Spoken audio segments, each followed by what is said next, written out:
Útil.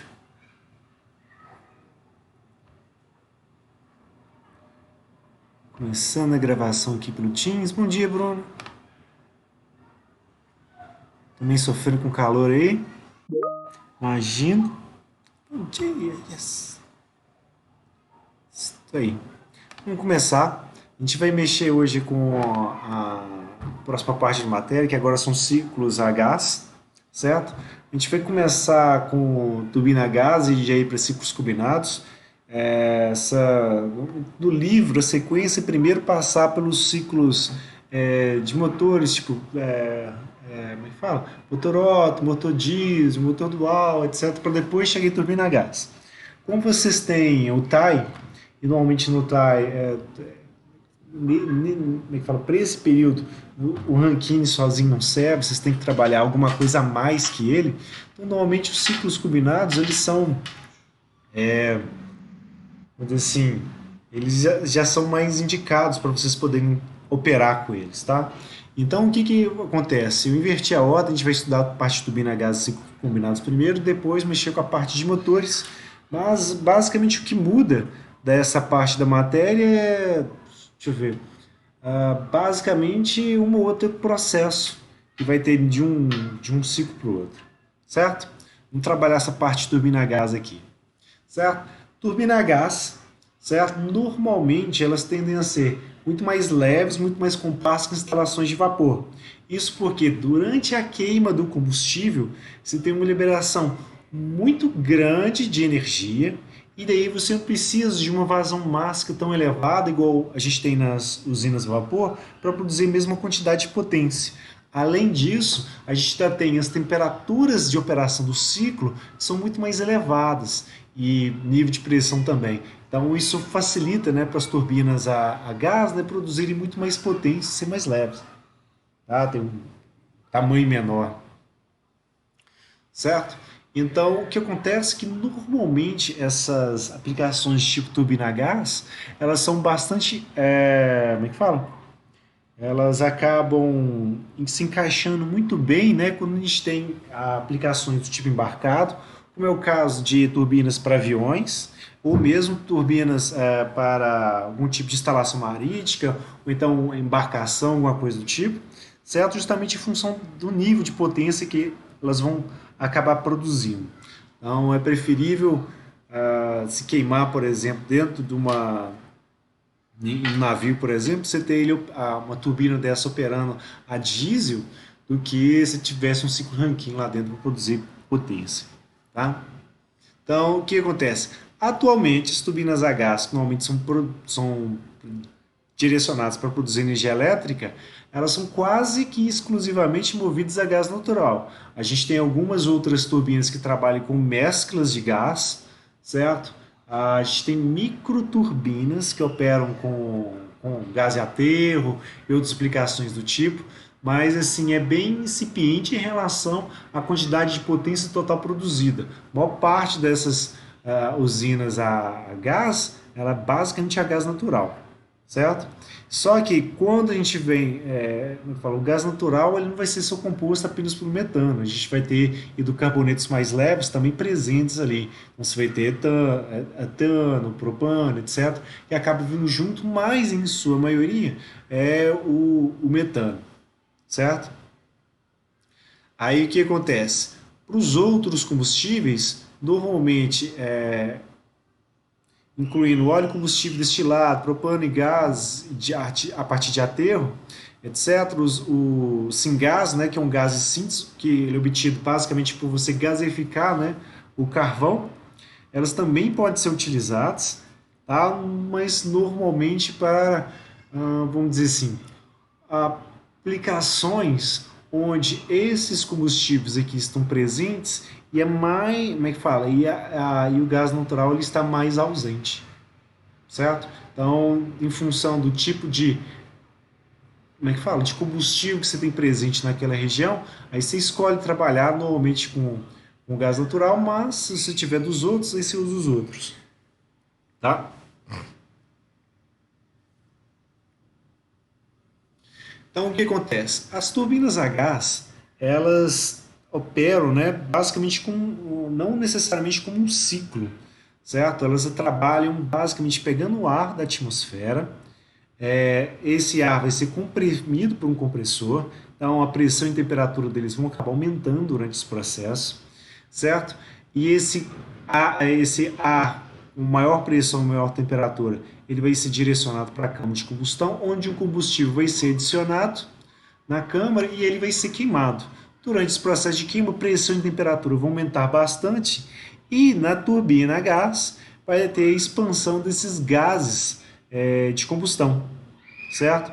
E aí esses produtos, eles ou são descartados para o ambiente, ou então eles vão ser utilizados, né, em algum outro tipo de processo. Como é que fala? Normalmente para fazer aquecimento de algum outro tipo de fluido, água, ou então, enfim, o mais comum é água, certo? Então ele opera de modo aberto, certo? A gente não tem, como é que fala? O elemento aqui que vai restaurar esse tipo de coisa, certo? Até mesmo porque os produtos aqui, ó, a composição deles vai ser bem diferente do ar que a gente vai estar expirando, certo? Já teve a queima, parte do oxigênio foi consumida, etc. Então, mesmo se a gente resfriasse, a quantidade de oxigênio presente aqui ia ficar muito baixa. Então, não seria o suficiente, certo? Então, o ar atmosférico ele vai sendo arrastado para o compressor, ele vai ser comprimido até a pressão mais elevada, o ar vai para uma câmara de combustão, onde ele vai ser misturado com o combustível e em função de centelhamento ou uma chama contínua, né, essa combustão vai estar ocorrendo e aí você vai ter esses gases exaustão, né, uma temperatura e pressão elevada, que ao se expandir na turbina, eles vão produzir potência e vão ser descarregados para a vizinhança, certo? Agora, um pequeno detalhe. Parte da potência da turbina, ela vai ser utilizada pelo compressor para justamente suprir a potência que ele está requerindo, certo? Então, a saída do trabalho de histeria aqui para um gerador, alguma coisa assim, é basicamente só o trabalho líquido, que a gente vai ter a potência da turbina menos a potência do compressor, certo?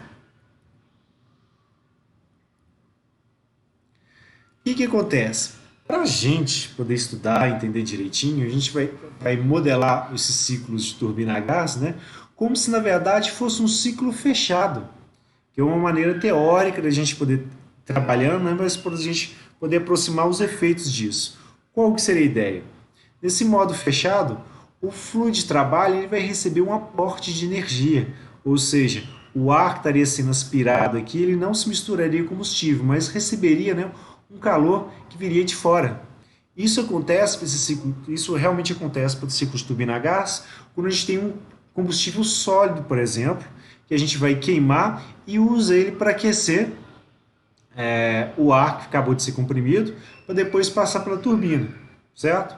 Dentro do problema disso, a gente precisa de um trocador de calor bem grande, certo? E esse queime externo normalmente acaba incrustando, né, a superfície do trocador de calor, certo? Mas funciona e é inclusive um dos princípios para a gente poder operar, né, com bomba de calor é justamente nesse formato, né? A gente pega e absorve energia, né, de um ambiente para depois como é que fala? Rejeitar ele em outro, certo? Então, por exemplo, você pode pegar parte do calor que teria no ar atmosférico, por exemplo, e rejeitar ele, né, para a água de uma piscina para fazer o aquecimento. Basicamente o mesmo processo, tá?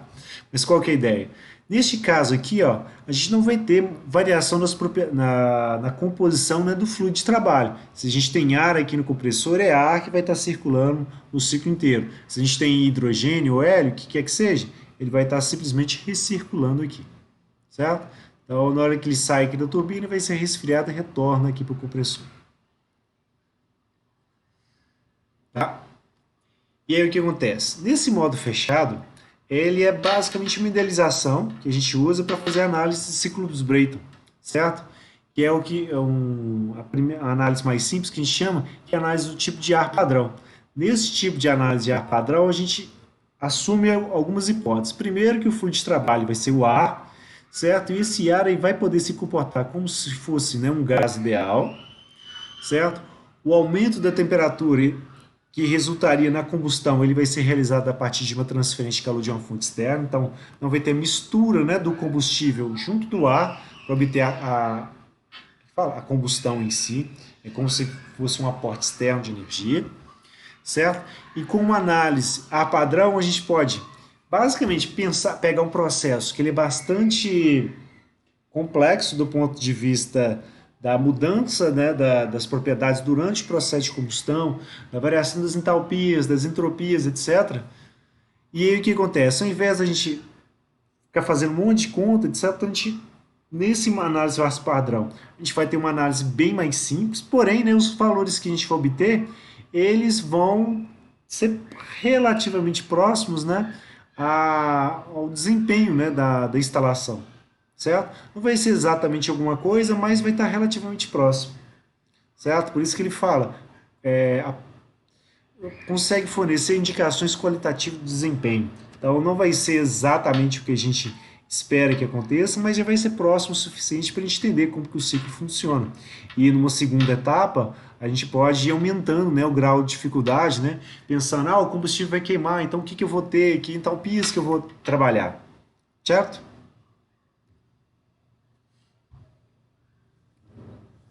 Senão vira curso de pós-graduação também, em vez de graduação. Tá? Então, o que, que vai ser o ciclo Brayton para a gente? Na análise do ar padrão para o ciclo Brayton, a gente vai ter, ao invés do combustível, né, um calor entrando aqui, e a gente vai simular isso aqui, ó, que vai existir um trocador de calor entre os pontos 1 e 4 para fazer a rejeição do calor. Basicamente, o que, que vai acontecer? Vai aspirar o ar, vai mandar para o compressor, vai receber o aporte térmico, né, da fonte térmica externa, e na turbina aqui, quando ele se expandir, ele já vai ser rejeitado direto para o ar, certo? Essa rejeição aqui vai ocorrer longe o suficiente para que as propriedades aqui do estado 1, né, não se misturem com partículas do estado 4, não se misturem com do estado 1. Então é como se o ar estivesse sendo succionado por aqui, rejeitado do lado de cá, o efeito seria como se a gente tivesse, né, um outro trocador de calor aqui, certo? Porque a vazão máxima se manteria igual para as mesmas velocidades de rotação aqui do compressor da turbina, certo? E o ar estaria entrando na mesma temperatura e pressão. Então, basicamente, esse é o efeito. A gente simula que vai existir um trocador de calor fictício, só que não vai existir, certo? Então, basicamente, o que a gente vai ser que depois que o ar passar por todos os componentes, ele vai ser rejeitado e um novo ar vai entrar, mas mesmo vazão máximo, mesmas propriedades, certo? Então, como que seria, né, os fluxos de trabalho, os fluxos de calor para esse ciclo? No caso, para o compressor aqui, ó, como ele vai ter o mesmo efeito de trabalho de uma bomba, então para a gente o que, que vai acontecer? A potência que ele vai demandar, né, da turbina vai ficar em função da vazão máxima de ar e das diferenças de entalpia que a gente teria entre o estado 1 e o estado 2, certo? Entre entrada e saída. No caso do aquecedor, a gente vai ter vazão máxima, né, e a diferença de entalpia, né, entalpia de saída menos entalpia de entrada, certo? Trocador de calor normal. Para a turbina, a mesma coisa, né? Vai ter vazão máxima que vai estar atravessando ela, vezes a diferença de entalpia entre entrada e saída para ela, então de estado 3 para 4. E o que seria o nosso resfriador? Seria basicamente o calor para ele, que seria vazão máxima de ar, né? E a diferença de entalpia que teria entre 4 e 3, certo? Então, uma modelagem bem simples, onde estamos levando em conta aí basicamente só o balanço de energia, onde compressores e turbinas, né? Eles estão trabalhando aí como equipamentos, né? Como é que fala? Adiabáticos, ou seja, sem troca de calor para nenhum deles. Se tivesse, seria um termo a mais aqui, tanto o compressor quanto a turbina, certo? Então, cheio de idealizações desde o início. E o que acontece? Para a gente poder avaliar as propriedades do gás, a gente vai precisar trabalhar a entropia desse fluido, né? Ou no caso do ar, como gás ideal. E para isso, o que, que vai acontecer? Quando a gente estuda, né, a variação de entropia, aí é capítulo 6 do nosso livro, tá? Uma pequena revisãozinha dele, só porque às vezes está longe, etc. Eu não lembro mais do termodinâmica 2, mas basicamente para a gente avaliar a entropia de um fluido qualquer, a gente pode utilizar as equações TdS, certo? Como que a temperatura varia em função da entropia. E no caso de uma substância qualquer, a como é que fala? A temperatura e a pressão podem, como é que fala? Vão dizer, né, fora da região de saturação, qual que seria a entropia nesse estado 2, qual que seria a entropia no estado um, certo? E uma maneira da gente trabalhar esses dois valores de entropia seria em função basicamente de uma integral de uma temperatura T1 até uma temperatura T2, onde a gente vai levar em consideração, né, como que a calor específico vai estar variando com a temperatura ao longo de uma integral para a temperatura, né, dividido pela própria temperatura em si. Né? Isso, né, e menos, né, o efeito das pressões.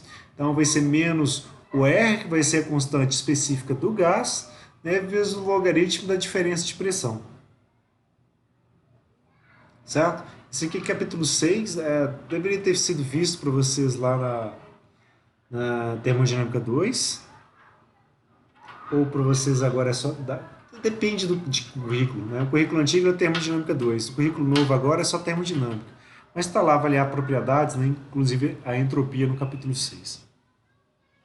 E o que acontece? Para fluidos que são considerados gases ideais, né, a pressão para eles não influencia na temperatura. Perdão, a pressão não influencia nas propriedades dela. Então eu posso avaliar a entropia dele baseada apenas na temperatura, ou seja, esse termo aqui do menos R, logaritmo da diferença de pressão, não interessa para a gente se for um gás ideal apenas, onde ficar basicamente em função que a entropia, certo? Que no caso está sendo escrita aqui de forma tabular, ou seja, é uma variável que a gente está criando, que é uma entropia para uma temperatura genérica qualquer, vai basicamente depender, né, da temperatura de referência da norma que a gente estiver utilizando até uma temperatura T qualquer, certo? A gente faz essa integral para como que o calor específico dela varia em função, basicamente, da diferença de temperatura da diferença de temperatura pelo tempo, pela temperatura em si. Então, essa aqui seria para a gente, né, uma entropia tabular. E para que ela funciona para a gente? Certo? Se a gente leva em consideração a variação de entropia para um gás, ela pode ser escrita, né, nesse formato. Então, para uma temperatura T2, a gente teria uma entropia para T2, e para uma temperatura T1, ela teria uma entropia tabular, né, de T1, isso menos, né, o raio, né, e o logaritmo da diferença de pressão. Certo? O que acontece? No nosso livro, a gente tem duas tabelas para trabalhar com gás ideal, a tabela A22 e a tabela A23, que basicamente eles fornecem, né, quais são os seus valores dessas entropias no formato absoluto, ou seja, em relação à temperatura de referência, certo? E a partir dessa temperatura de referência, ele vai dar para qualquer temperatura para a gente, né, qual que seria essa diferença entre a entropia, né, entre um estado e outro. Certo? Então, isso vai facilitar para a gente. Porque a ideia é que se a gente tiver entre um estado e outro, a gente faria duas integrais dessa. Ou pegaria essa integral aqui e dividiria em dois. Uma de uma temperatura de referência até um T1, outra de uma temperatura de referência até um T2. Certo? Na hora que eu pego uma menos a outra, ele já forneceria, né, nessa entropia tabular, né, para uma temperatura 1 e temperatura 2. Então, isso facilita bastante a nossa vida. Então, indo na tabela rapidinho, só para a gente dar uma bisoiada nela.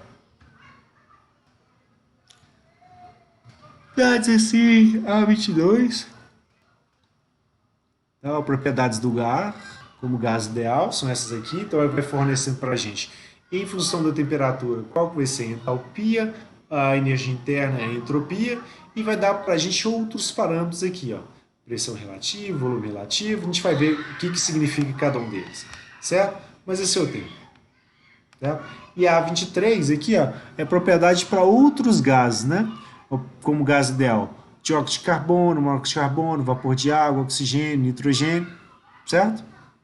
Detalhe, não confundir com a A23, tá? São basicamente os mesmos fluidos e na mesma ordem, só que lá como é que fala? Na 23, não confundir com a A25, tá? E nem com essa daqui, ó. de onde a gente estava pegando os valores de entropia, certo? Onde tinha queima do combustível, etc. Que aqui é outra tabela, tá? Essa A23 aqui, dos fluxos com gás dela. Ah, não, perdão, é a mesma coisa, está dando em função da entropia tabular, certo? Então, as propriedades é uma em relação à diferença da outra. Confundi, perdão. Então, tanto na A22 para trabalhar só o ar, certo? E a A23 a gente vai trabalhando com algum outro fluido diferente, né? Ou só o monóxido de carbono, ou só o dióxido de carbono, só a água, nitrogênio, oxigênio, por aí vai, tá? E qual que vai ser a ideia? Se a gente tiver um processo, certo? Que seja um processo para compressão e expansão, ou seja, tanto o compressor quanto a turbina, se eles forem ideais, a nossa variação de entropia para eles, ela vai ser zero. Então, a entropia que a gente vai ter entre o estado 2 e o estado 1, ela vai ser a mesma entropia, vai mudar basicamente, né, a temperatura para definir o estado, certo? E aí o que acontece? Então, se essa variação de entropia para a gente seria isso daqui, ó, opa, ao menos, seria essa variação de entropia aqui, ó, ela vai ser zero, então a gente fica basicamente em função da diferença de entropia tabular, né, e esse menos a constante do gás, logaritmo da diferença de pressão. Que aí o que vai acontecer? Neste caso, a gente pode pegar a entropia do estado 2 como sendo basicamente a entropia do estado 1 mais esse termo aqui, ó, do R, né, vezes o logaritmo da diferença de pressão.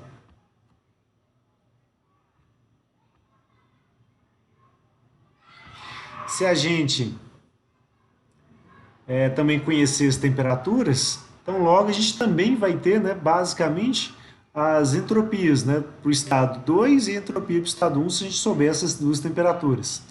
Então, as pressões ou a diferença de pressão para a gente vai poder ser expressa basicamente a gente pegando, né, essa temperatura menos essa, passa o R dividido, exponencial dos dois lados, para poder eliminar esse logaritmo aqui, e a gente ficaria lá com a diferença de entropia, né, sobre o R, exponencial disso, na verdade, e as pressões 1 e 2, esse formato aqui.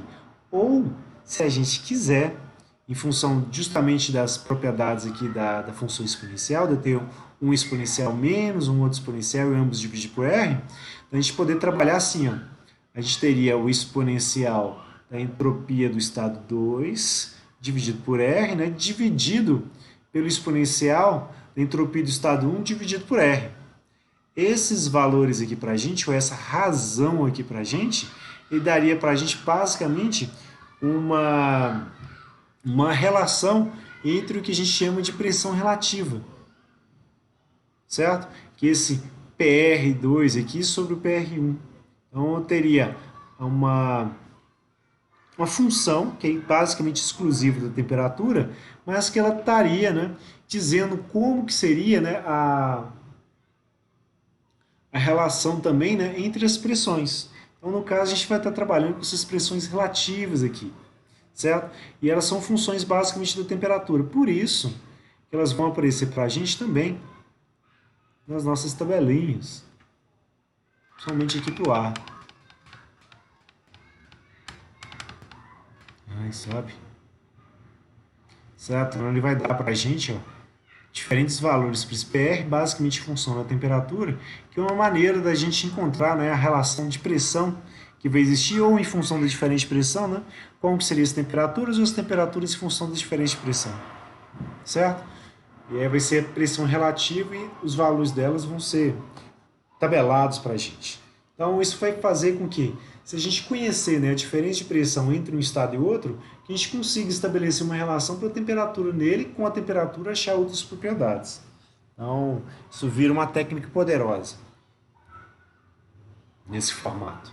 E aí para os nossos ciclo Brayton padrão, o que a gente vai fazer, né? Na verdade, ideal aqui, então, entropia, como é que fala? Não vai ter geração de entropia nem na turbina nem no compressor, certo? E aí o formato que a gente vai ter vai ser basicamente o seguinte, né? De 1 para 2, a gente vai ter basicamente, né, uma compressão, certo? Então a temperatura e a pressão vão variando aos poucos, ao longo da, fala, ao longo do processo. É um gráfico de entropia, de temperatura por entropia, então a pressão ela está em curvas assim ascendentes. Então ele saiu de uma condição onde ele tinha uma temperatura 1 e uma pressão 1, foi para uma temperatura 2, uma pressão 2, sem gerar entropia, por estar reto, certo? E do estado 2 para o estado 3, a gente teve basicamente, né, um aquecimento, né, a pressão constante, já que não teve variação aqui, né, de fase nem nada do tipo. Então ele vem seguindo aqui a curva de correção. Na hora que ele chega aqui no final do estado 3, ele vai fazer uma expansão na turbina e vai ser uma expansão isentrópica. Então, sem geração de entropia, né, ele volta para a mesma pressão que ele tinha aqui na entrada, certo? Para simplesmente fazer a rejeição de calor. Então, é um ciclo aberto, mas a gente vai estar tratando, né, como se fosse fechado, esse ciclo aqui poder ser avaliado, certo? E o que nós vamos fazer vai ser basicamente modelar cada um desses processos aqui. Então, no caso desse ciclo Pradon-Brayton, aqui a gente teria temperatura em função da entropia, tá? E eu estou mostrando também a pressão em função do volume específico. Para a gente ver, por exemplo, de 1 para 2, onde a gente teve um processo de compressão isentrópica, o que aconteceu é que na hora que ele saiu daqui e foi para cá, ele vai fazendo esse caminho aqui, basicamente essa curva aqui de entropia constante, certo? De 3 para 4, a mesma coisa, ele vai descer aqui como curva de entropia constante, de 2 para 3, de 3 para 4, a pressão vai permanecer constante.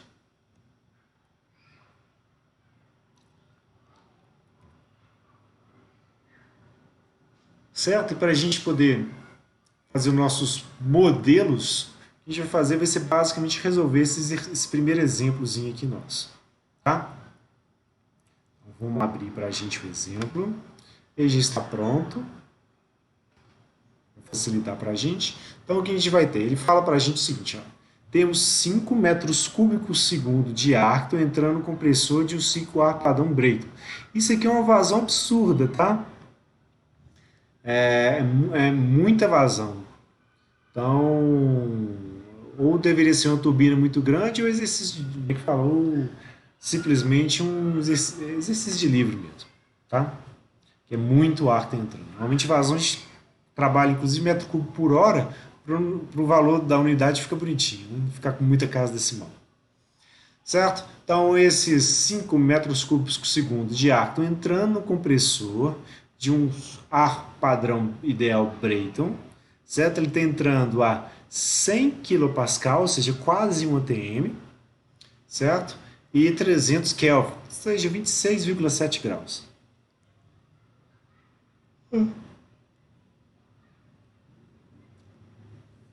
Então, o que vai acontecer? Sabendo, né, que a razão de compressão no compressor é de 10, ou seja, se ele vai entrar aqui, ó, a 100 kPa, aqui ele vai sair a 1000, certo?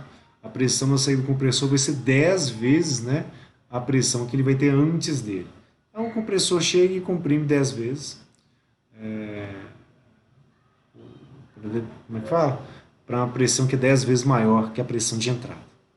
Certo? Ele fala que a temperatura de entrada da turbina, que seria essa temperatura aqui em 3, ela é de 1400 Kelvin. Com base nisso, ele já quer que a gente avalie, né, a eficiência térmica do ciclo, a razão de trabalho reverso, nós vamos falar sobre ela, e a potência líquida produzida.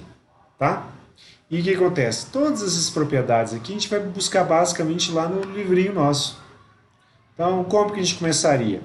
No estado 1, a gente tem, né, a temperatura. Com base na temperatura, a gente chega lá na entalpia, né, e na pressão relativa. Então, eu viria aqui, 300 Kelvin. Deixa eu tirar isso daqui para facilitar para a gente.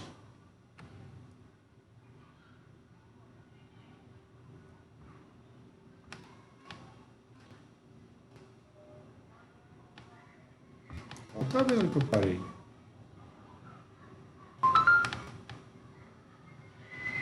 A 18, não.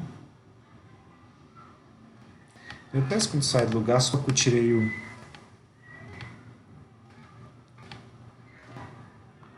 coisinho. a 22 unidades do gás como gás ideal. Então, basicamente isso aqui. Se a gente vir aqui na tabela e procurar para 300 Kelvin, as propriedades vão ser essas aqui. Ó. A entalpia vai ser de 319 kJ por quilograma, a energia interna vai ser 214,07 kJ por quilograma, a entalpia, ou a entropia tabular seria de 1,7020, certo?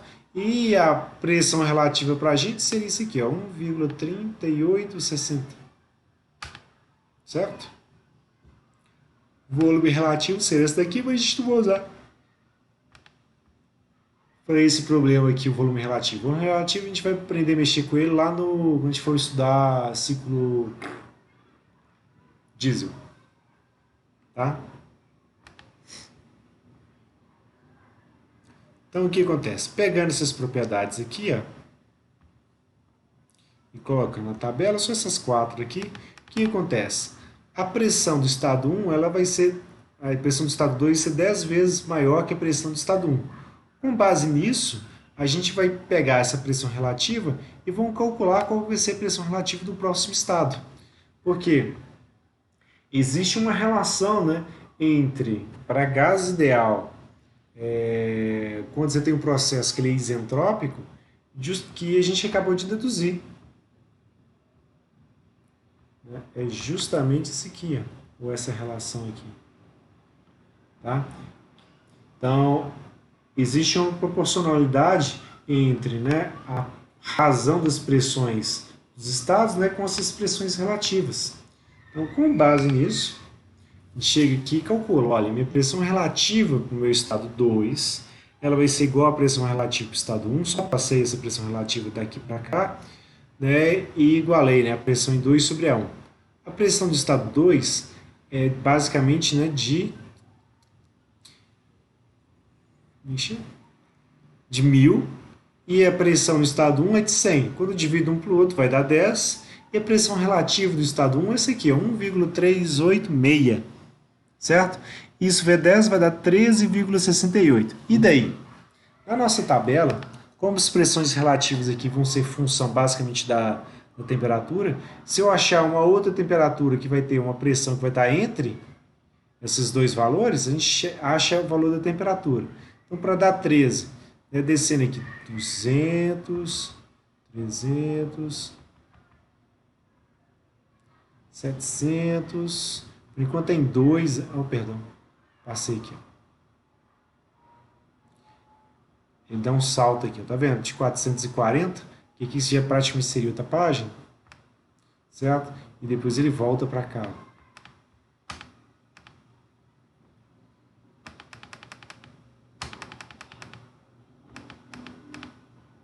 Certo? Ele volta para cá depois de 440, começa 450.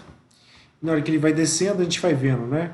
Que a pressão relativa ela continua subindo. Ela tem 5, 6, 7, 8, 9, 10, 11, 11,86, 66, 12,66, ainda não. 13,50, outro 14,38.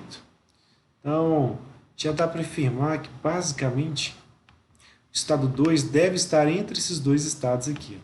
Já que para ele, né, a pressão relativa que a gente encontrou é de 13,86. 13,86 está entre esses dois aqui, entre 560 e 570 graus Celsius. Tá? Então, o que nós vamos fazer? Pega esses dois valores, ou essas duas linhas aqui dessa tabela.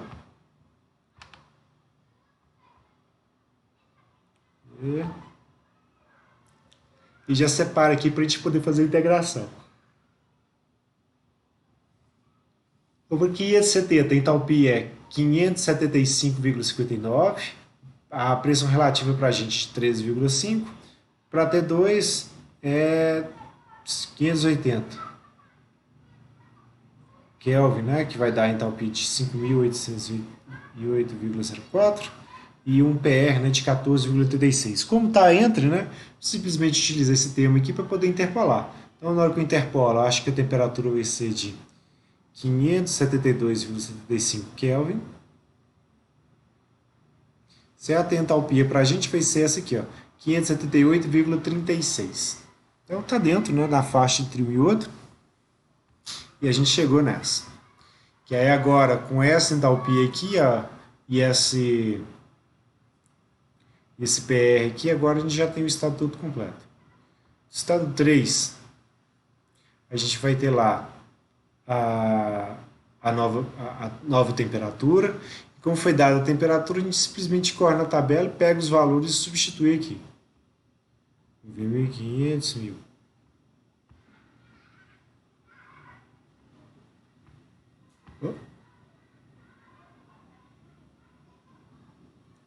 Ah, 1.400, né, Kelvin? 1.400. Essa aqui na tabela.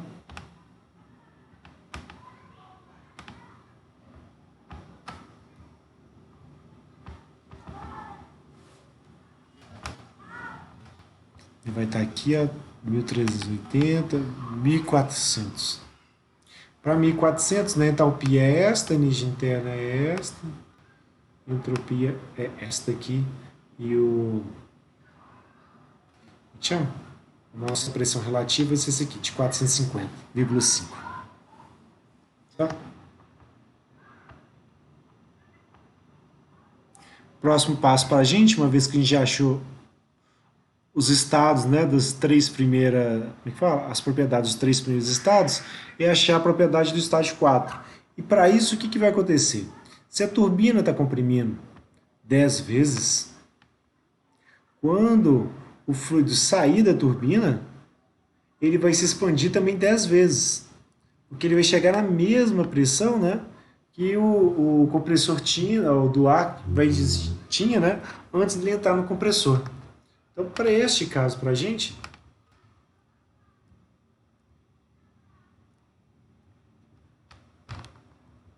o que a gente faria seria o seguinte, né? Pegaria a relação de pressão entre os pontos 4 e 3, que é de 100 kPa, certo? Multiplico pela pressão relativa do estado 3, que a gente pegou aqui junto com a temperatura dele, e aí vamos achar lá 450, perdão, 450 vezes basicamente, né, 1 sobre 10, vai dar 45,5, e esse 45,5, claro, também não vai dar exato. Mas para a gente, 45,5 estaria entre o 800, 780, né, e o 790 de temperatura. Então, entre um e outro, a gente tem lá a pressão relativa que nos interessa. Então, a gente pega e faz uma nova interpolação agora.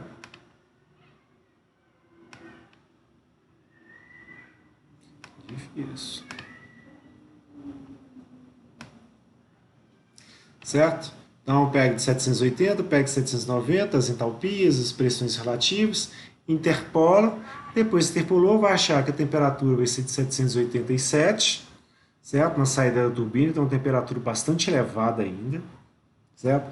Nesse geral 273, ainda vai ficar para a gente quase 500 graus de temperatura, 510 alguma coisa, certo? Para a gente calcular a eficiência do nosso ciclo, o que a gente precisava fazer é pegar basicamente a potência da turbina, né? Somar ela à potência do compressor com seus nossas máquinas de fluxo. No caso da potência da turbina e potência do compressor, como elas vão ser iguais, a gente pode simplificar aqui, ó, essas vazões mássicas aqui, certo? E a gente fica basicamente em função das diferenças de entalpia. Diferença de entalpia que a gente teria lá na turbina, diferença de entalpia que a gente teria no compressor e o calor que entra. Então, substituindo a expressão, daria isso aqui. E aí, na hora de fazer o cálculo,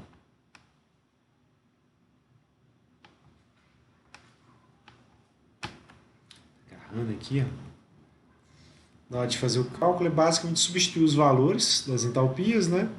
E achar o valor da eficiência, que deu 47,75. Alguma dúvida, gente?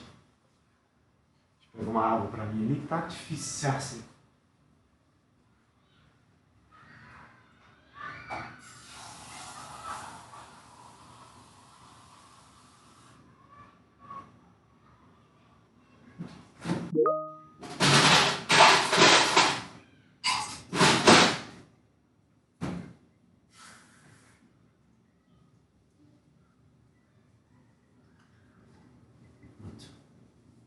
Uma coisa aqui para molhar a garganta.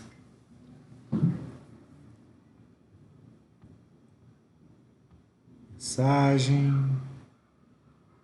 Não, tranquilo, né? Então não é muito diferente. Vocês já começaram. Talvez tenham visto essa parte de gases ideais, avaliar a propriedade lá em termodinâmica 2 para quem é do currículo mais antigo, né? Ou na própria termodinâmica, para quem está fazendo com o currículo novo. Tá?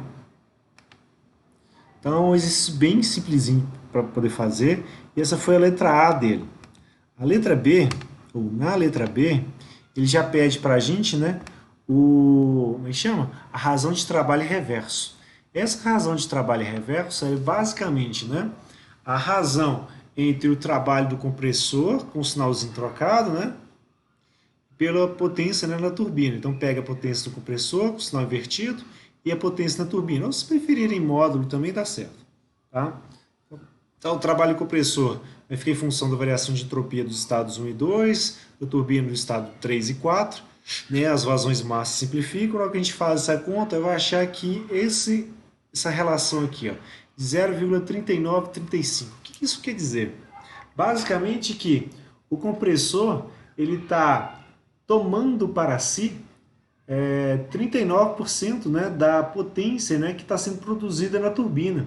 O restante é basicamente potência que vai estar livre, né, para poder ser aproveitado por um gerador ou por algum outro tipo de equipamento. Ah, delícia. Certo? E a potência líquida nada mais é do que a gente pegar, né, a vazão máxima e a potência nos dois e somar. Então, quando a gente faz isso,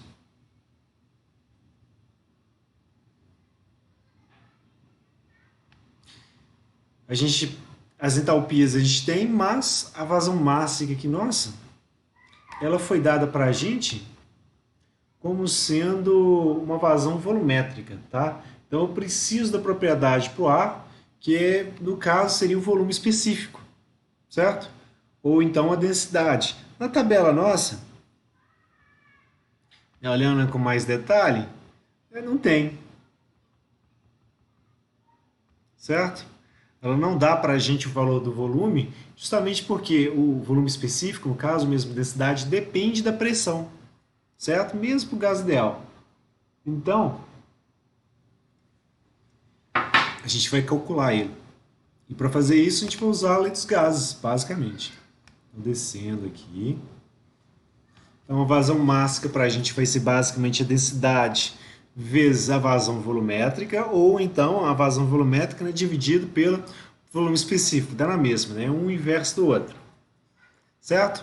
Como que eu vou optar para trabalhar? Peguei a equação lá dos gases ideais, onde a gente vai ter a pressão vezes o volume específico, vai ser o R para o gás, certo? Vezes a temperatura. Certo? Para quem não lembra,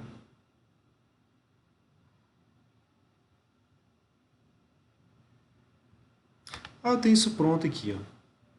Aulas, pandemia, 2012, fenômenos de transporte.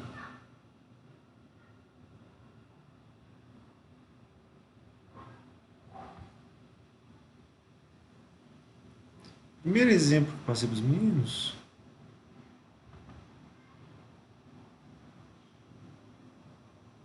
Só para não ter que fazer toda a dedução de novo.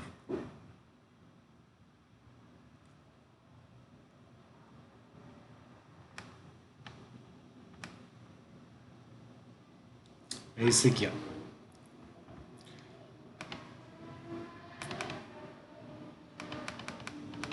Por que eu estou trabalhando daquele jeito? Tá? A gente tem a relação entre a pressão e o volume para um gás ideal, que ela vai ser igual ao número de mols, né, a constante universal dos gases, né, vezes a temperatura. Se a gente chega para o gás específico que a gente está trabalhando, multiplica e divide, nesse termo daqui, ó, da direita, pela massa molar do gás, por exemplo, um oxigênio, um nitrogênio, qualquer coisa do tipo, o que vai acontecer? Esse R do gás aqui, quando eu dividir ele pela massa molar do gás, ele vai virar um R específico, certo? Vai ter um valor que é só para aquele gás, certo? E o número de mols, né, vezes a massa molar vai dar para a gente a própria massa. Então, a gente ficaria com pressão, volume, que seria igual a massa, o R e a temperatura. Se eu pego, ao invés de procurar massa aqui, que era o caso do exercício dos meninos, né? E passo, deixa eu cortar aqui, essa massa para cá dividindo, aí em vez de ficar com pressão vezes volume por massa, eu posso pegar esse termo aqui e transformar ele, né? Já que é volume por massa, isso aqui é o volume específico. Então fica pressão, volume específico, R específico do gás, né? Vezes a temperatura. Essa aqui é a ideia. Tá? Então, só peguei aqui, ó, peguei a lei dos gases, escrevi nesse formato aqui, que vai ser mais interessante para a gente. E o que eu fiz? Peguei lá a constante do gás, dividi lá pela massa molar do ar, certo? Esse valor é tabelado para a gente, acho que está na 25.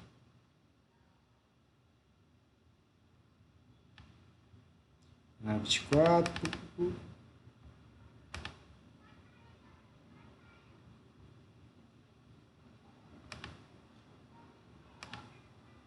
É,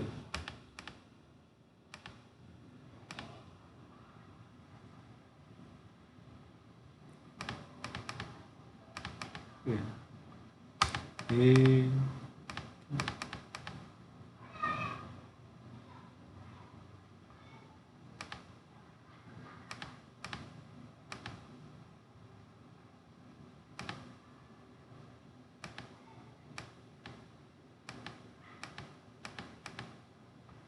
Engraçado.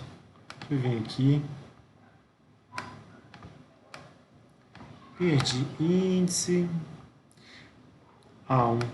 Peso atômico e molecular de propriedades, coisinhas. Água, ar, o equivalente para ele, né? Massa molar para ele. Essa aqui, ó, os 28,97 que eu utilizei. Tá? Então, tá na A1. No caso do ar e outros fluidos gasosos. Na hora que a gente faz essa conta, a gente vai achar aproximadamente 287 joules por quilograma Kelvin, certo? E na hora que eu uso isso, né, para fazer o cálculo da pressão, ou do volume específico, né, para o gás, basicamente eu vou pegar o R, que é esses 287 joules por quilograma Kelvin, que está aqui, tá? E aí o que vai acontecer? A temperatura para a gente vai ser a temperatura de entrada, já que ele deu para a gente a vazão volumétrica na entrada da turbina, certo? E a pressão também foi fornecida para essa condição. Então, a gente faz a conta, vai achar 0,86 metros cúbicos por quilograma, certo? Como volume específico. E com esse volume específico aqui, agora sim a gente consegue, né, achar qual que seria a vazão máxima. Faltando um pontinho aqui em cima, porque foi escaneado, tá, gente? O original tinha. Então pega lá a vazão volumétrica, né, divide ela pelo volume específico e a gente vai chegar na vazão máxima. Aí com esses 5,81 kg por segundo, que seria a nossa vazão máxima, a gente chega e calcula qual que seria a potência líquida, certo? As diferenças de tal PID já tinha da tabela, essa vazão máxima a gente acabou de calcular, e chega que a potência líquida para esse ciclo aí é de 2.491, né, kW. Tá? Alguma dúvida aqui nessa parte aqui de lei dos gases? Alguma coisa do tipo ou tá tranquilo também?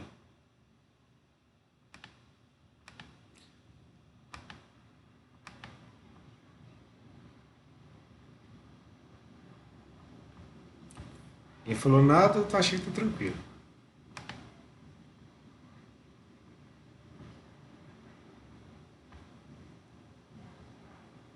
Certo? Esse seria um primeiro exercício onde a gente tem, né, o, o fluido aqui, ó, como o ar, simplesmente ele está operando aqui dentro do nosso ciclo, né?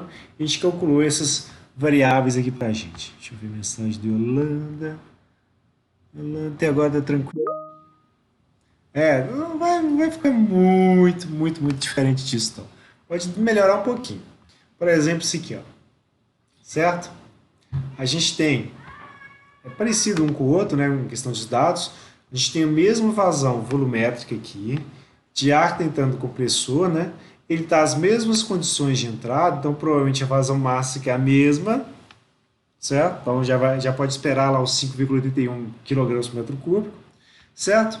Só que o que vai acontecer? A gente vai assumir para esse problema aqui, ó,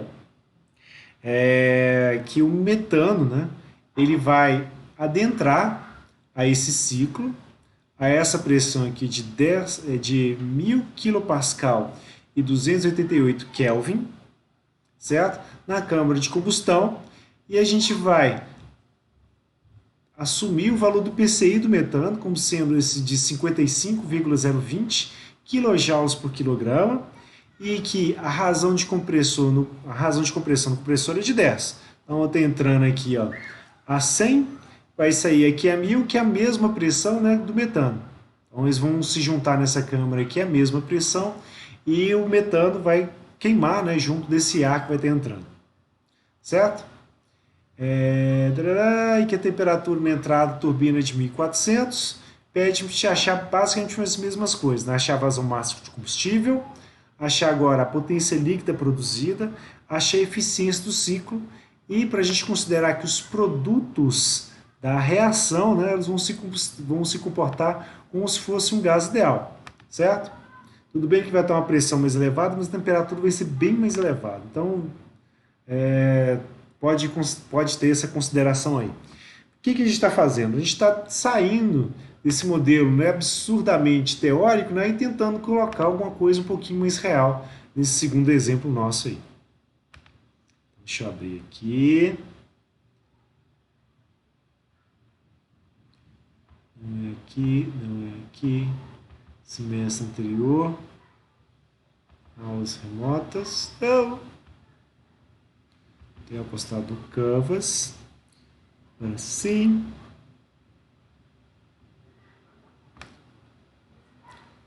Máquinas termos hidráulicas. Exemplo ciclo Brayton 2 e 3.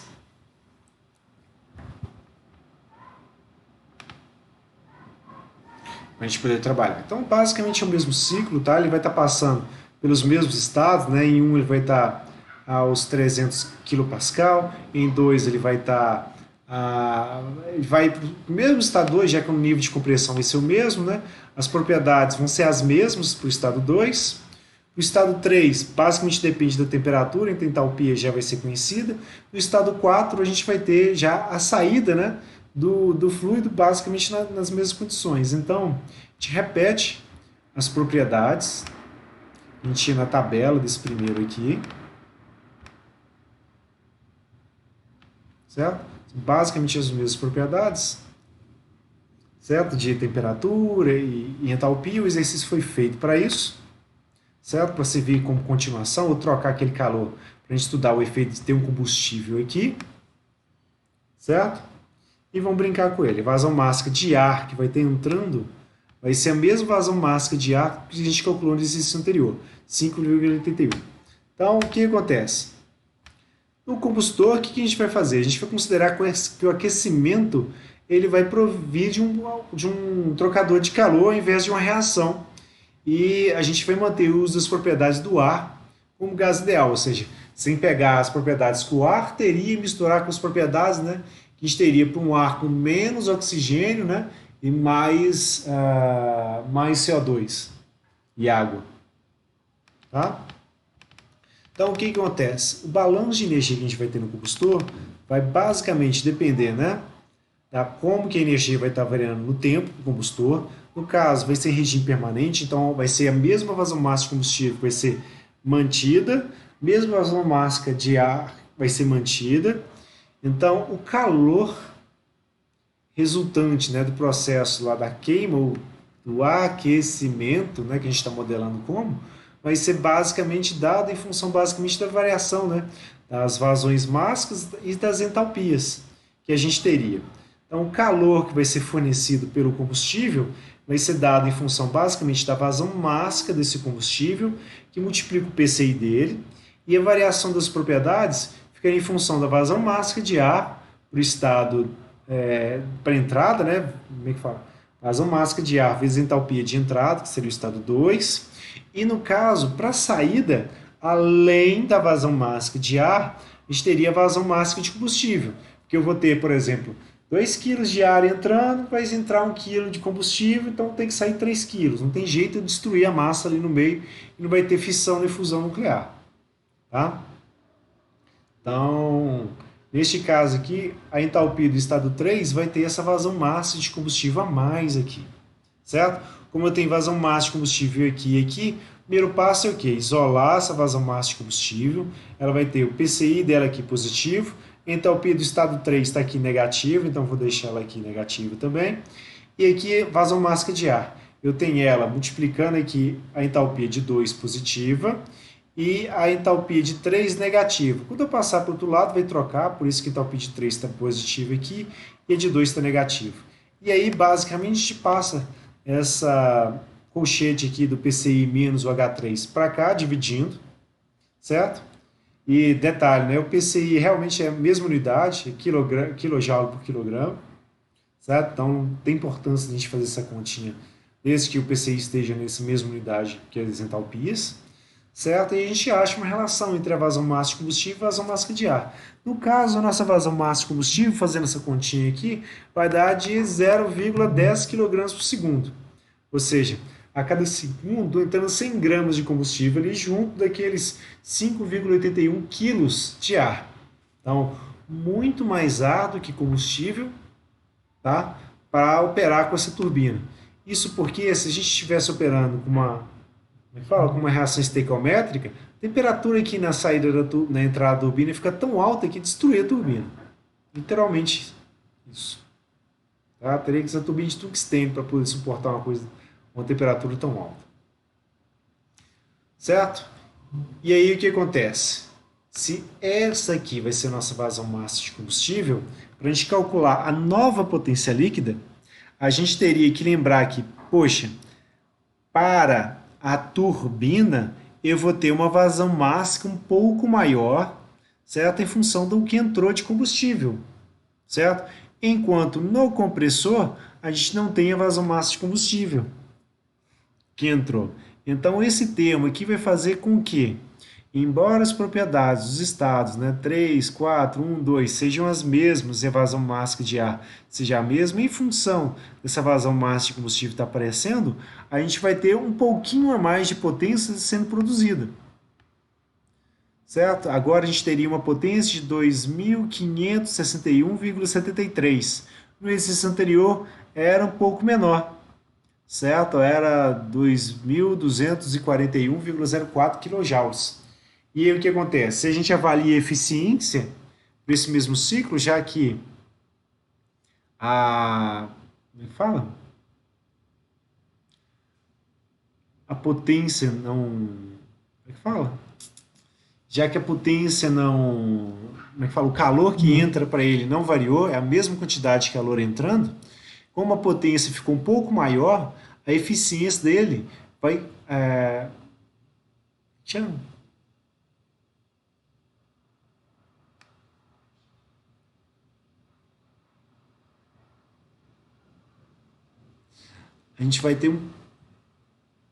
a gente vai ter basicamente uma pequena redução aqui na eficiência, que pelo cálculo que a gente fez, a potência aumentou, mas o calor gerado, eu não calculei para o anterior, né? Fiz por contas.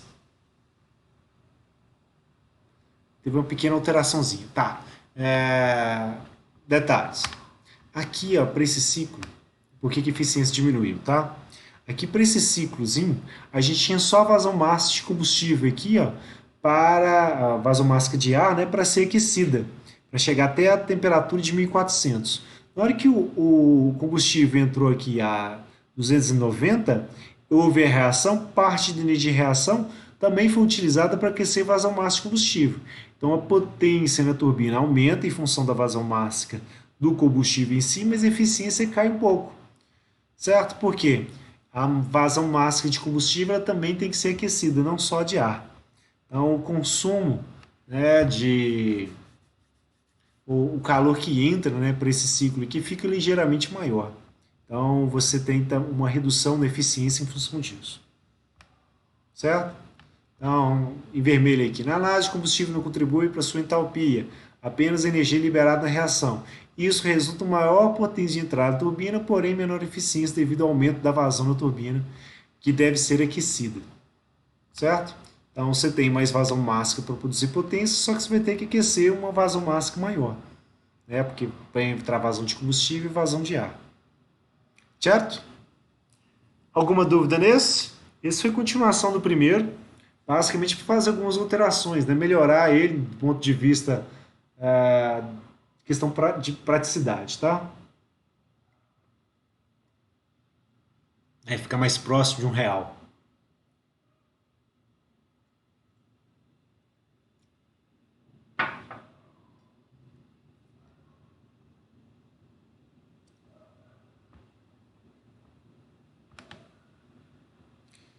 E aí, viria para a gente ver a irreversibilidade nesse ciclo de turbina a gás, para a gente finalizar a aula de hoje. Tá? Qual que é a ideia? Quando a turbina estiver operando, a gente fatalmente vai ter atrito entre o deslocamento tanto da turbina quanto do compressor. A gente vai ter atrito, né, entre o fluido escoando com a parede da palheta, tanto da turbina quanto do compressor, tanto para as pás móveis quanto para as pás fixas, tá? A gente vai ter também o ar se tritando com a carcaça, a gente vai ter recirculações aparecendo, a gente vai ter atrito em função dos mancais, a gente vai ter perdas térmicas, etc. Tudo isso faz com que a potência, né, da produzida pela turbina ela diminua e a potência demandada, né, pelo compressor aumente, sem falar, né, na produção de entropia. Então, em relação ao que a gente tinha feito antes, né, de basicamente para um ciclo, ele está operando nesse formato aqui, ó, onde a gente teria duas retas aqui, bonitinha. O que vai acontecer para a gente é que a gente vai ter alguma coisa nesse sentido aqui, ó, certo? A gente vai ter uma produção de entropia aqui no processo de compressão, gerando algum efeito de, como é que fala? De reversibilidade presente, certo? E o que vai acontecer é que quando ele receber calor, é uma quantidade relativamente menor, e durante o processo de aquecimento, né, mesmo que a gente fale que é pressão constante, né, como é que fala? Na tubulação, no próprio trocador de calor, a gente teria sim, né, uma redução da pressão, conforme a temperatura vai aumentando, certo? Então ele não chegaria, né, à mesma pressão aqui, etc. A gente tem uma redução leve na pressão em relação à pressão original, e na hora que ele se expandisse, ele se expandir para uma pressão levemente maior, porque na turbina, em função dessa produção de entropias, né, a gente ia ter uma pressão um pouquinho maior do que a pressão de entrada na saída dela. Então, para um ciclo como é que fala? Um ciclo mais próximo do real, a gente teria uma curva desse tipo aqui, certo? Mais próximo o quê? Não vão ser retas bonitinhas, né? São curvas mesmo, tá? Então, a reversibilidade na turbina e no compressor são basicamente devidas ao atrito dos rolamentos, entre o fluxo de trabalho de metria interna, as recirculações a gente vai ter, a variação de pressão dos trocadores de calor, também vai ser uma fonte de reversibilidade, né, para o sistema, porém, né, o que vai ocorrer, ou a maior parte da geração de reversibilidades que a gente vai ter para o nosso ciclo, vai ser justamente no processo de queima de combustível, porque é um processo que vai estar ocorrendo, né, a uma temperatura elevada e a transferência de calor é muito grande. Então, a maior parte de reversibilidades mesmo são produzidas nesse processo de 2 para 3 aqui.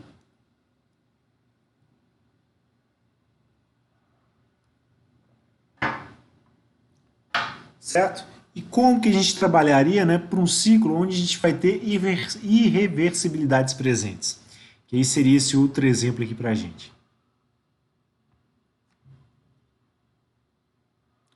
descendo, descendo, descendo, descendo, descendo.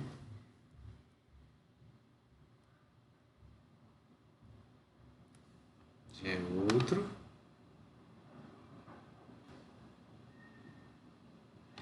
Deixa quieto. Cancela aqui.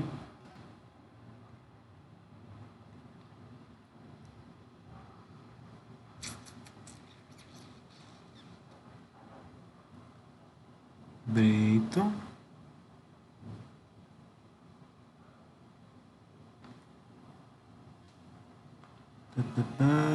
Só achar aqui. Ciclo B 2 e 3. Cadê os 5 e 6?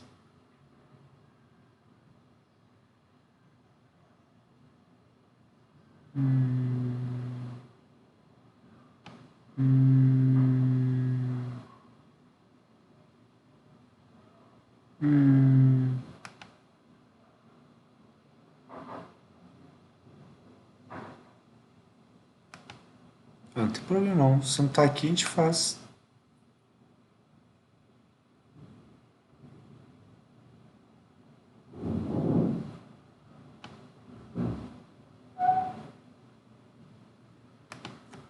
Deixa eu ver esses aqui. Não mesmo. 23, esse aqui dia 31. Coisa 4.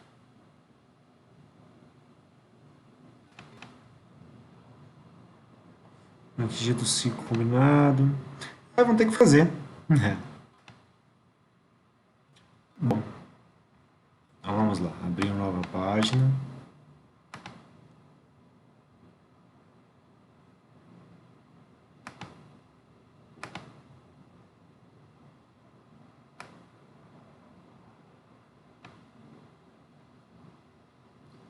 Design, layout, na verdade. Margens, estreita. Reduz um pouquinho o zoom, né? Que trabalhar com 240% de zoom é terrível. Vamos salvar. Pega aqui o nosso exemplo.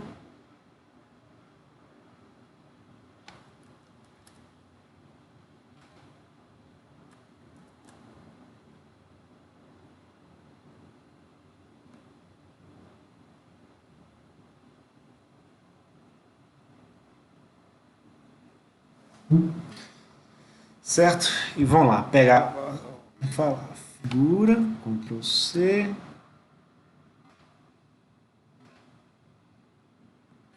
Passada, achei que tinha isso tem resolvido, deixa eu abrir aqui.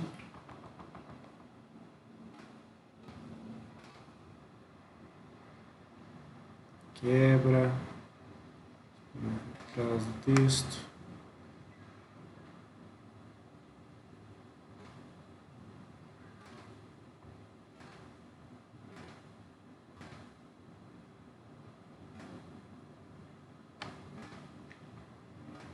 Então, o primeiro passo para a gente é basicamente uma repeteca do primeiro exercício, só com a. Tem que trabalhar a eficiência isentrópica da turbina. Tá? Então, para ela, o que a gente vai fazer? Vamos pegar uma tabela e vamos inserir lá algumas linhas. Então, inserir, tabela, colocando qual linha? Nessa linha aqui, para não ficar em cima da figura. Vamos precisar de uma para chamar de estado, outra para ser temperatura, uma para entalpia, certo? Outra para entropia, certo? E um PR, pressão relativa. A gente arrasta. A gente vai precisar de 4 estados, como a gente tem 2 equipamentos, então vai para 6. Então, 7. 5 por 7. Então, aqui, estado.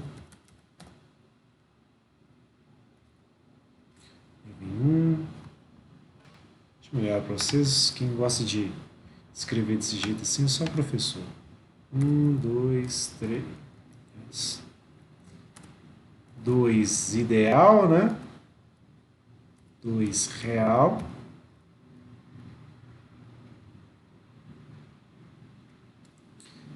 três, 3 ideal, 3, 4 ideal, 4 real. Aí virei aqui, ó, tem temperatura. Nesse caso, para a gente aqui em Kelvin, né, na tabela. A entalpia.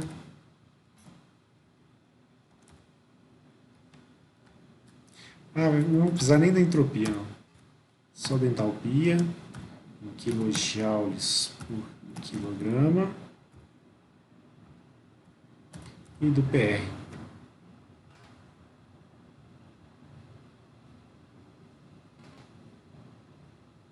Excluir essa coluna aqui. Pronto. Essa daqui do estado, vou dar um reduzido nela. Ups.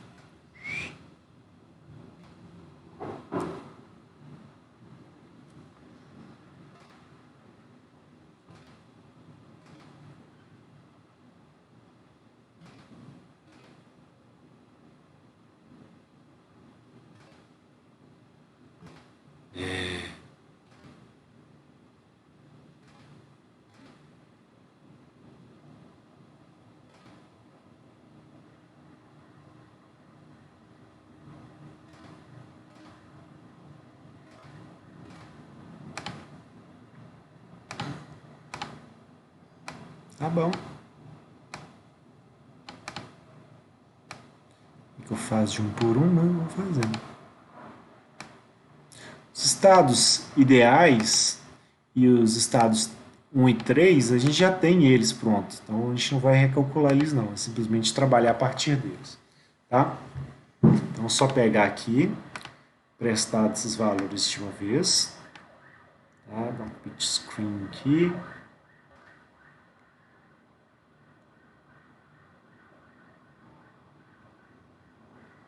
Paint.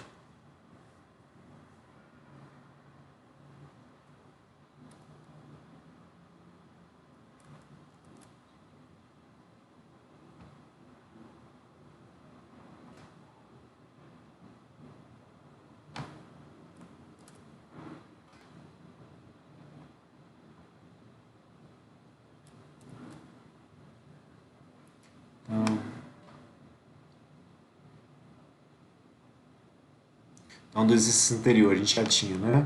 Essa temperatura, estado 2.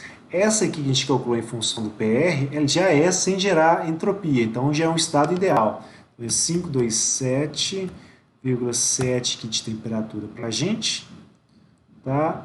Aí depois a gente pula para o estado 3, seria 1400 aqui, e depois com o salto entálpico a gente vai ter o 387,7. A gente só não vai ter os estados reais aqui, tá?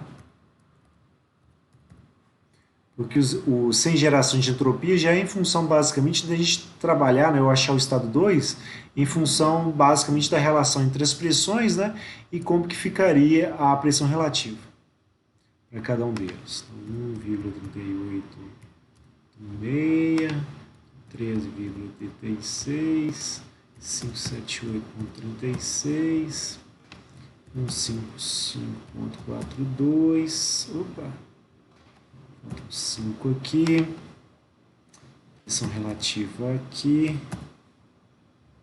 estado 4, mesma coisa, e aqui 45,05, certo? Então peguei os valores lá da tabela anterior, já vou soltar isso aqui.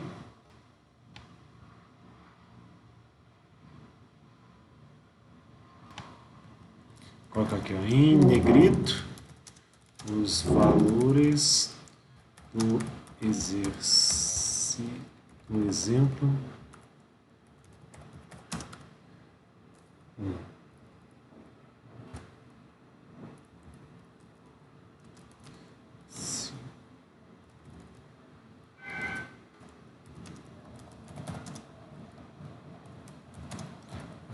Padrão Ray.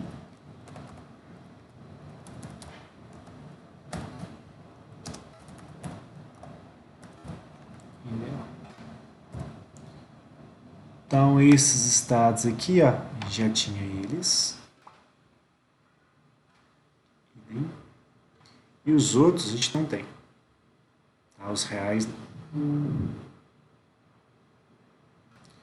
Esse aqui não ficou em... Certo? E agora para a gente achar os estados reais. Basicamente aplicar nas equações lá de... como é que chama? De eficiência isentrópica, de turbina e compressor.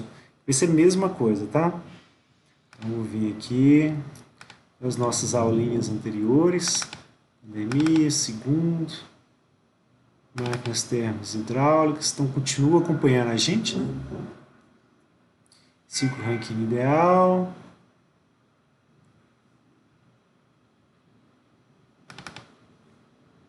O ideal já passa pro real logo em seguida, né?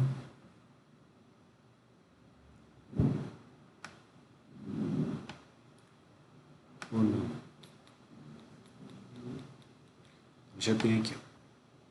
Eficiência isentrópica, né? Vou pegar aqui, ó. Estado 2, estado 4. Eu vou aproveitar o máximo possível aqui que eu puder. Ctrl C. Desce aqui. Vamos trabalhar. O estado 2 real é uma turbina a gás ou uma turbina a vapor, não importa, né? A relação entre a potência real e a potência ideal é a mesma coisa. Então, na hora que a gente fizer essa relação aqui, o que a gente vai fazer vai ser pegar, né, a entalpia que a gente tem, o estado 1. Então, esse aqui de 319. Vamos substituir esse aqui também, 319. Eficiência isentrópica, a mesma coisa. De 80%, no caso. Um 0,8 aqui. E aqui é do estado 2 ideal. 578,36. E aí, para fazer a conta, calculadora.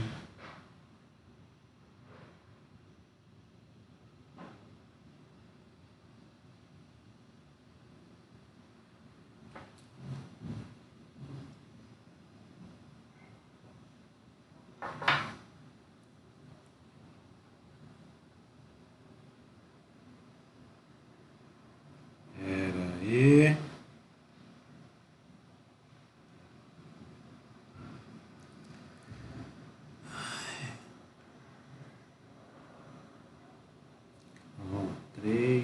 0,19 menos 0,8 que multiplica a parênteses 300,19 menos 578,36. Fecha parênteses, igual.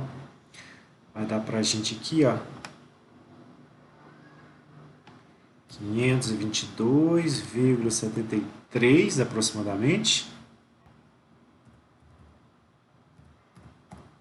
Essa entropia. Não vou precisar calcular a temperatura nem a pressão relativa, só preciso das entalpias mesmo. Certo? E para o estado 4 real, que no caso não vai ser bomba para a gente, né? Vai ser compressor.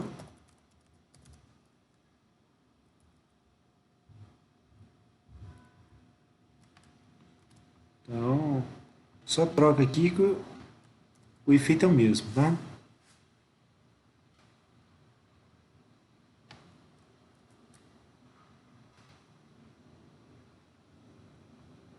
Então a gente pegaria a entropia que a gente teria no compressor. Ah, não. Eu inverti aqui, né, no compressor, que seria de 1 para 2. Acontece. Só trocar aqui. Ctrl X, Ctrl V. No estado 2 reais seria a eficiência do compressor é isto. Certo? A potência ideal pela real. Chegaria aqui, eficiência do compressor. Então ficaria entalpia de 1. Ctrl Z. Entalpia de 1 menos a entalpia de 1 menos a do 2 ideal. Viu?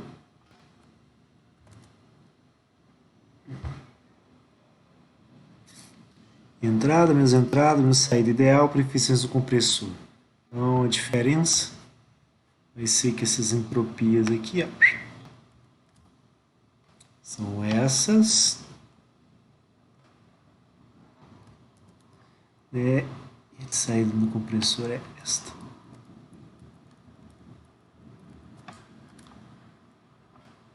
Então vamos calcular o estado 2 de verdade agora. O estado 2 vai ser os 319 menos a parênteses, né? 319 menos 578,36. Isso divide por 0,8. Agora sim, vamos achar o valor correto. Desconfiei não que eu vi que a entropia diminuiu. Tal P diminuiu. 647,90. 25, então 90. 647,90. Essa seria a entalpia mesmo. Certo? E aí, para a gente achar o estado 4 real, Ctrl V, a gente vai trabalhar, né, a eficiência da turbina, que agora vai ser dada, né, em função estado 4 real aqui o estado 2 real, vai ser dado em função basicamente de quem? Do estado 3, aqui é 3 também, sobre o 4 ideal. Então, o estado 3 para a gente, ele é 1515,42.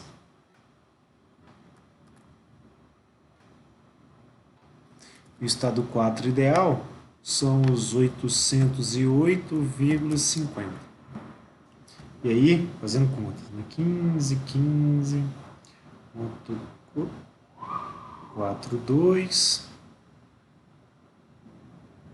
menos 0,8, que multiplica 15, 15,42, menos 808,5, fecha parênteses, igual. Então, o estado real vai dar 949,88, aproximadamente. 949,88. E aí, com esses estados reais agora, a gente teria que calcular as mesmas coisas, né? A eficiência térmica do ciclo, a razão de trabalho reversa, a potência líquida. Certo? A vazão máxima eu já vou deixar pronta para a gente aqui, ó.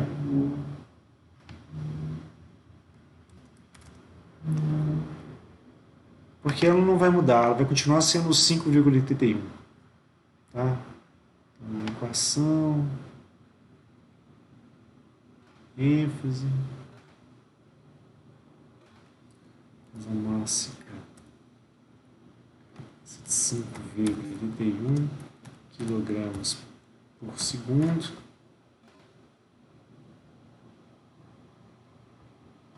Certo? Que era a mesma que a gente tinha no exemplo anterior. Então, bora fazer só os cálculos daqui. Ó. No caso da eficiência para a gente, vai ser a potência do compressor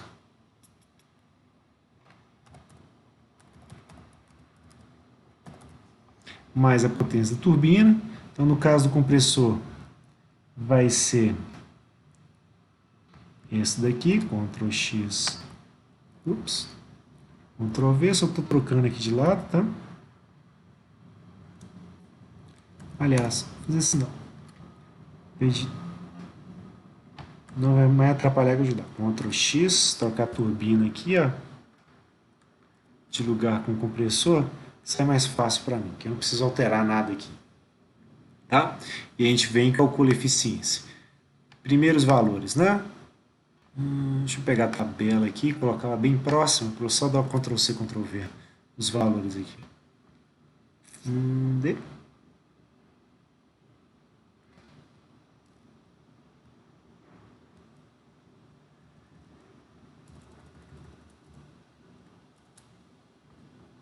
Que agiliza para mim. Senão ela acaba e a gente não termina. Então, H3 está aqui. Vou pegar o ideal. Ctrl C, Ctrl V. Certo, agora 4 real está aqui. Ctrl C, Ctrl V. Também aparece, né, no calor que entra, então aqui embaixo. Que mais? Estado 1. Vai vir aqui e aqui. E o estado 2 real entra aqui. Antes a eficiência tinha dado quanto? 40 aí.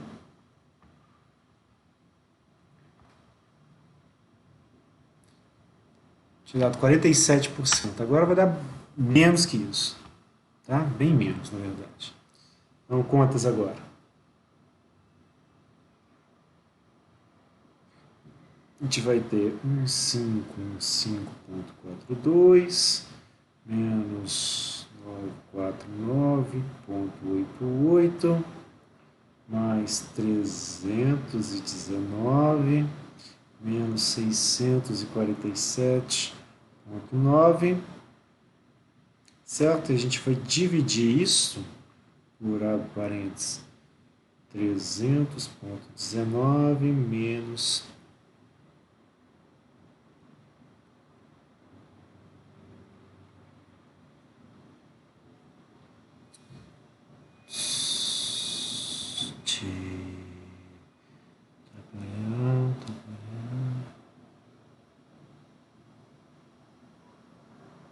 'Ah, tá trocado aqui, ó.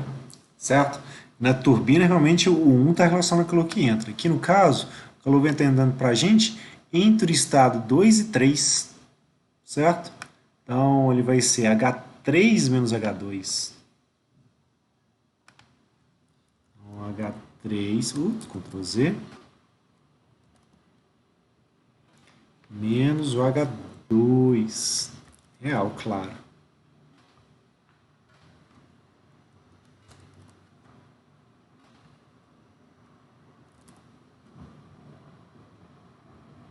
Então, H2 real, ele está aqui. E o H3 está aqui.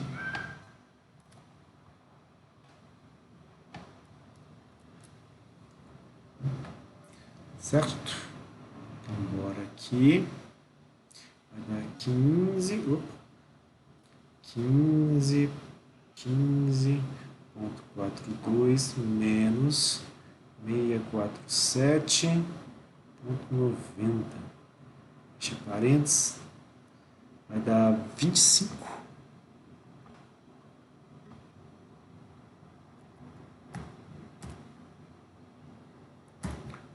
Aproximadamente.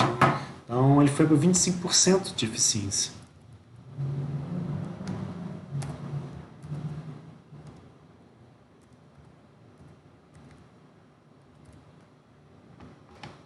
Certo? A gente tem reduzido, né, a eficiência entrópica tanto da turbina quanto com o compressor. A gente tem essa perda enorme da eficiência, né? Sai de 47 para 25.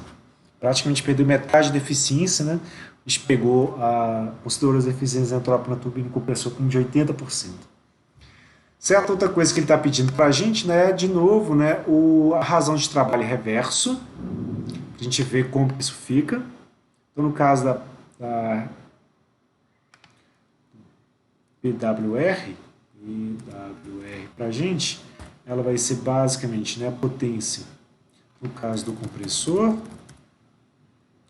né, dividido pela potência da turbina.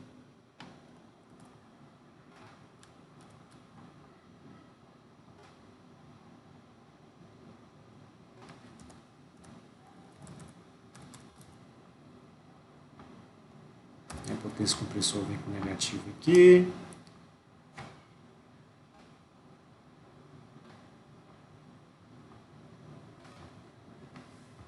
A caldeira não interessa para a gente, não precisa calcular mesmo.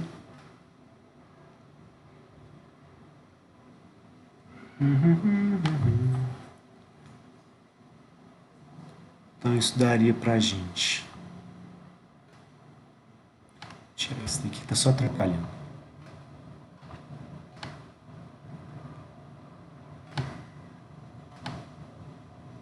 Potência no compressor é esse daqui.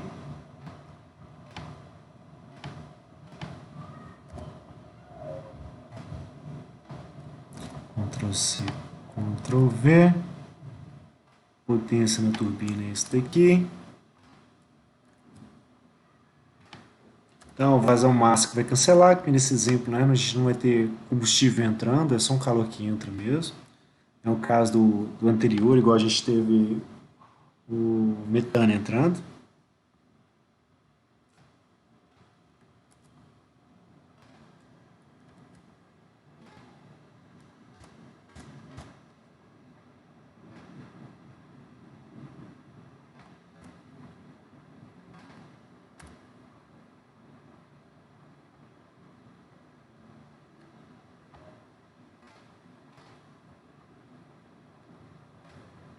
Este daqui é o da turbina. Este daqui é o do compressor. Não posso esquecer do sinal de menos, né?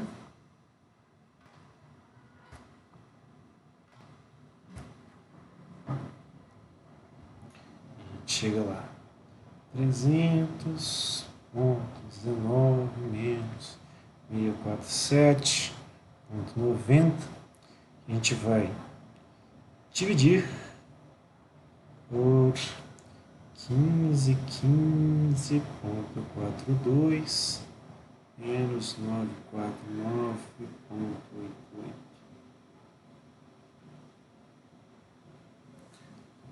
Vai ser de 0,6148. Então, olha o que aconteceu, por exemplo, anterior. A eficiência caiu, né, de 47% para 25%. E da questão da potência, né, ou da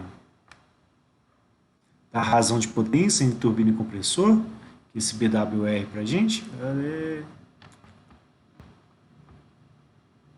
ele estava dando para a gente 39%, ou seja, o compressor estava consumindo 39% da eficiência, da potência produzida pela turbina. Aí, para o nosso exemplo,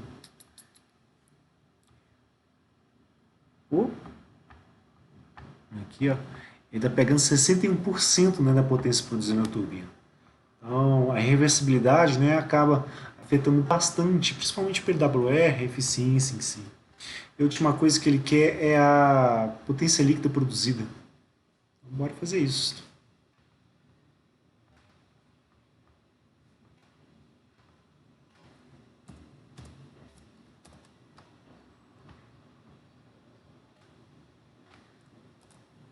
Aqui é a potência do ciclo.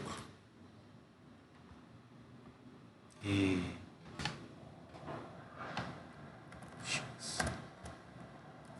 ver.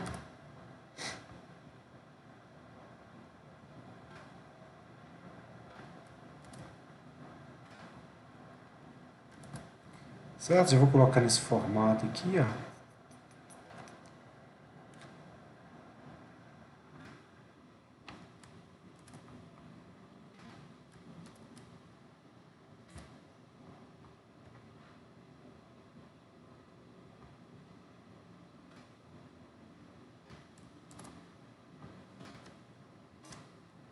E claro, essa potência produzida vai diminuir bastante.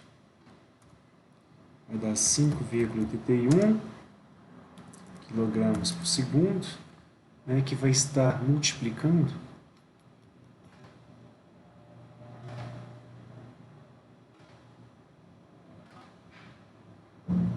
esse trambolho aqui.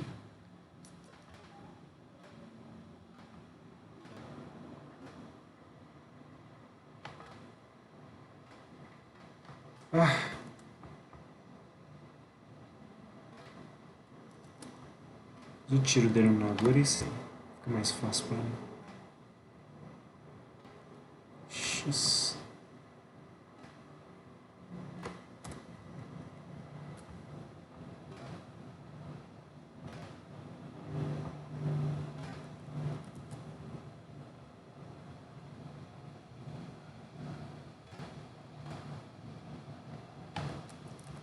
X.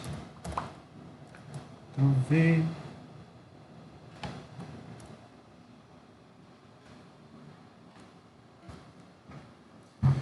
Última conta para finalizar. Fica 5,81 que multiplica, parênteses, 15,42 menos 949,88 mais 300,19 menos 647,9. Fecha parênteses, igual 1.265,59. Certo? Kilowatt. Então, potência que é o bastante, né? Tava dando 2.400. Agora eu calculo a metade dessa potência do ciclo aqui. Tá? Então, esse aqui para a gente seria mais opções. Máquinas térmicas e hidráulicas.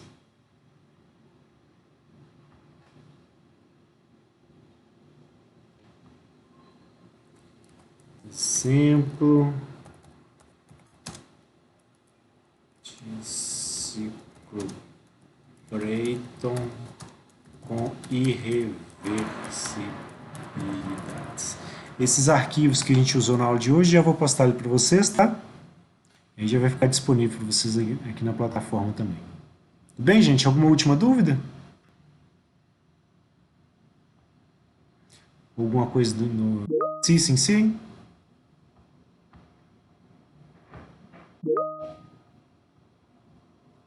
Beleza, por enquanto não. Eu não tô vendo. Tá bom, gente. Então, até a semana que vem. Aproveitem aí como é que fala? Aproveitem aí o calor para poder. Sei lá. Aproveita o calor para alguma coisa. Tá difícil. Gasta bastante deles aí para sobrar calor para mim aqui. Até mais. Tchau, tchau, gente. Ligando.